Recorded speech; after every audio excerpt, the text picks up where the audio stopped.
I mean, you can see even in like the branding has really evolved, I think, without being rude, since the first vintage that we tried. Like you wouldn't, I think if you took the name off, you wouldn't necessarily think it was the same brand. No, by design. Yeah. Yeah. Well, there's a few factors, right? One is it didn't have any money. Two is that who we're designing for was completely changed, and why we're designing, like the mission we're designing for was completely changed. So before launch, my best guess was my customer would be young people, because for the 5 years I was developing pre the first vintage, everyone in the industry told me these are going to be for young people. Yeah. Everyone was like, finally, we're going to get Gen Z into wine, Thank you. And so I designed a bottle for Gen Z, and Gen Z don't buy my wine. My wine is all bought by really successful kind of 35, 40 to 65-year-old women. Yeah. Hello, here we are. Stereotype. And there's like different subsegments within that who buy it for different reasons, but it's overwhelmingly, successful 40 to 60-year-old, 35 to 65-year-old women. Yeah. And like what they like about the wine, I'm understanding it's evolved a lot as well, because like before we launched, I thought that if we talked about the history of the category, no one would be interested. And so I was like, let's make ourselves the future of wine. So the label's really futuristic. Yeah. People don't think the future is going to taste nice. They think the future will taste like silicon and AI, yuck. So now we're leaning much more into the fact that what we're doing isn't new. Like we're just making wine in a ancient way that essentially predates like modern post-Bordeaux winemaking. And it's like our best performing bit of creative ever is a really simple, looks like UGC, and it just has text over it saying, did you know that wine being this like 12 to 15% heavy, boozy, hangover jet fuel thing is only 200 years old. That's like 2% of wine's history. And before that, fine wine had half the alcohol and half the calories. And Future Chateau will bring that old style back, and it's delicious. And that is by far our highest performing ever bit of creative. And it's all talking about the history and nothing about the future. Yeah. So that's all gone into the rebrand.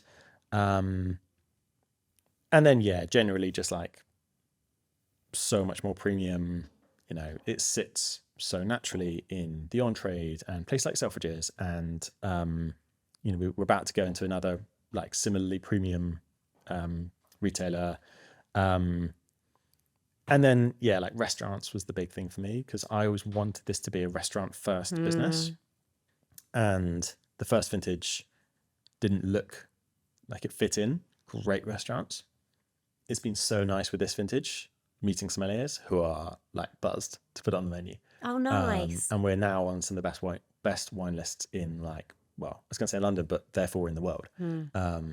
Like we've just gone into cloth, which, I think, and lots of other people in the industry would say, like, is probably the best wine list in the country right now.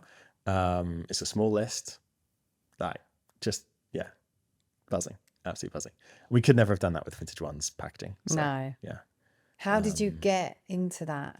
How did you break into that? To getting in with sommeliers? Yeah, specifically. Like, how did you make that happen? Went and saw them, and people are interested in this, right? Because if you work in the trade, you know about the history of fine wine being lower alcohol, but you've never tried it. So people are really interested to try it. There's a lot of skepticism before they try. Wine is a very traditional category. People are pretty stuck in their ways, I would say. But I don't know, like tasting is believing with this stuff, It's like so often I meet with sommeliers and they like it, and I'll say like, call over some of your wait staff and just give it to them and see what they think. Don't tell them anything about it. And they pour a glass for 3 or 4 waiters and they're all just like, yeah, it's delicious. And the sommelier will be like, you notice something different about it? They're like, no. And it's just such a easy, it's a compelling perception thing, isn't it? Because as soon as you hear like that there's lower alcohol in a wine, you think it's going to be I'm just going to say it. You think it's going to be like No Secco, where it's going to taste like Schlur. And actually, like, you're drinking something that visually has bubbles in it and is that sort of yellowy colour in a sparkling wine, as an example, but actually doesn't taste anything like Prosecco, champagne or whatever. Yeah. That's the hardest thing for us, is we're in a category where people have been burned so many times. Yeah. Oh, sorry, we're not in that category, but we're adjacent to it. Yes. Yeah. And people think we might be. Yes. And I say this with a lot of respect for the craft of de-alcoholizing, because it's unbelievably difficult. Some people are doing a pretty good job. I don't like any de-alcoholized wines. I've never tried one I liked. And the problem with all of them is that no matter what method you're using, like spinning cones or reverse osmosis, or like, I got someone approached me about one called Velvet Blade recently. But all of them, when you like dig into it, it's like step 1, heat the wine up. And if you heat wine to 85 degrees, it's never going to taste like wine again. So like, with the greatest respect to all those people doing it, I know how difficult it is. I don't think any of those wines taste good. And I think a lot of consumers agree with me. And if you have tried 3 or 4 no and low wines that the brands are like, this one tastes great, and then you try it and you're like, no, it doesn't. It's really hard to get people to not think that we're doing the same thing. Yeah. Which is why restaurants are so important. Because if a sommelier at Cloth tells you this is delicious, you don't for a second think, oh my God, it's going to taste like Noseko. Yeah.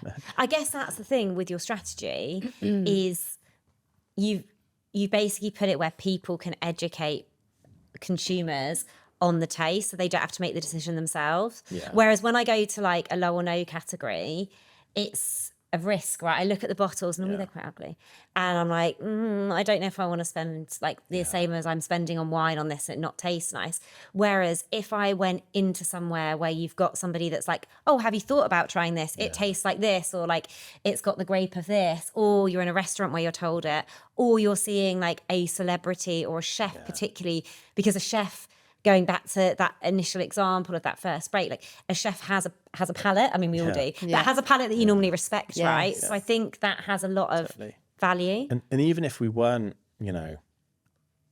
adjacent to low and no, like when I worked in wine before Future Chateau, and for a bigger company had more money, we did a study on how people choose wine, and 90% of the money spent on wine is spent by 98% of people, and those people, the main thing they're thinking about when they're buying a bottle of wine is, I don't want to be stupid. I don't want to look stupid. I don't want people to judge me wrong. I don't want to bring this to a friend's dinner party and then be like, what the fuck's that? And it's why people fall back on safety, right? Like it's why, like I think it's why Whispering Angel and Chocolate Block and Cloudy Bay have been so successful, because they're so safe. And if you bring it to a barbecue, at the very least, you're saying like, I spent 25 quid on this bottle of wine. And everyone knows you did. That's my approach. If I don't know, I look at price and label. I'm like, it's got a pretty label and it's 25, so no one thinks I'm tight. Yeah, exactly. And so like the whole category is just people not wanting to look stupid. And so it's so important that someone whose opinion you trust says, this is good. If you choose this, you're not stupid. You're actually clever. You're like ahead of the curve. This is... And that's why I think as well, also the history of the category is playing really well for us at the moment, because it gives people an anecdote to tell when they open the bottle. And if you have an anecdote to tell, you're definitely not stupid. Exactly. Yeah, Because they could be like, well, this is, for 200 years, they haven't brewed like this. But this is light. And we wanted light, right? We're at a barbecue. Yes. Yeah. Amazing. I love it. I think it's really, really good. So I didn't know that about the history. No. I bought it purely because Jamie Lang promoted it. I was like, okay, independent brand. Yeah. I can't remember what he said in the post now, but I was like, oh, it sounds like it's going to taste nice and it's low alcohol. And in my mindset, I was like, I want to be drinking more wine and I want to be drinking less alcohol. But then when you're saying about your, like, the content that performs best, that would 100% resonate for the reasons that I don't want to admit, but the ones you're saying, it's like, wow, I seem really cultured because I understand that like there was a different way that wine was brewed before. Like immediately that feels like an anecdote I would love to spill, and I will. It's such a culture is such a good word for it, actually, because I see other brands in like adjacent categories to us, and all they talk about is alcohol and calories, and it's like you're not cultured if you talk. No. If you have friends over for lunch and you're like, oh, I'm going to open this bottle of wine. By the way, it's got half the alcohol, half the calories. Yeah, that doesn't make you look clever in the way that being able to be like, this is how wines used to be made. Yeah. Oh, and by the way, like a nice Yes. byproduct of that won't is give it's you got a half the alcohol, headache. half calories. Yeah. Yeah, because I say that's Yeah. when I'm survey of one of me. But like I always feel uncultured in like when I'm buying wine, because I'm like, I just have, and all my friends will say this, like, we have a simple palate, or like, oh, I'm not clever enough to know this, like I'm uncultured. Yeah. And so I'll immediately defer to someone else. It's their responsibility. I just fall back on the names I know. Oh, yeah, so like of you course, said, Cloudy yeah. Bay, for example. Yeah. Which is so boring. Side note, by the way, but that is like the biggest problem with wine. Yeah. That people think that they can have a wrong opinion. But you can't have a wrong opinion about wine. Yeah. It's either yummy or it's not yummy. Yeah. And if you can taste stuff, if you can be like, oh, I can taste some lemongrass in this or some minerality, whatever, like, cool, good for you. Like, bonus points, I guess. But like, all that matters is it yummy to you? And it doesn't even matter if it's yummy to anyone else. Like, is it yummy to you? Yeah. That's what, but you know, wine has spent 100 years convincing people that there's right and wrong in wine. And if they're the wrong side of it, they're wrong. You know? Yeah. But yeah, that's a side point. That's my separate little soapbox. It's really interesting because I think going back to your audiences, it kind of makes sense the more you talk why it is like millennials plus that are buying it. Because I guess when I was like 21, I cared less about the taste of stuff, and I just cared about the outcome. Of drink. And the price. Like I'm less going to a friend's house being like, would you like to share this delicious bottle of wine? And more like, here's a bottle of vodka that I got for £6 from the corner shop. Like, you know? Very different Because also, audience. to use the word you used earlier, cultured, like, culture isn't cool when you're 20. No. Like, fun is cool when you're 20. Silly is cool. Like, even exactly. buzzballs are killing it, right? Exactly. Basically liquid vapes. I saw a guy yesterday on a bench. Like I was walking my dog in the evening and he was just like, he was not homeless. I'm going to say he sat with a carry bag, just drinking buzzballs on his own. And I found that really unusual because I was like... How old is he? He seemed... I was going to say old enough to know better, which sounds terrible. He looked like late 20s, early 30s. But I was like, for me, like a buzzball, I thought was like something you do pre-drinks or prees, if you're cool, and let's call it that, with your friends, as opposed to like just be sat on a park bench. Maybe had a rough drinking, day. I do think that vapes are such good marketing for buzzballs. Because I think that like vapes are making 35-year-olds, some 35-year-olds and older, realise that, do you know what? I really like stuff that tastes like incredibly sweet bubblegum. Yeah, true. And here's an alcohol that tastes like sweet bubblegum. Like, I think it's making some people realise that actually their tastes aren't that, you know, conventionally mature, and that's fine. They don't have to be. Yeah, that's like, fine. Everyone's if different. If you love triple pineapple, drink triple pineapple. I've never had one. I'm too old. No, I haven't had one either. I've got one in the fridge. The team put in there.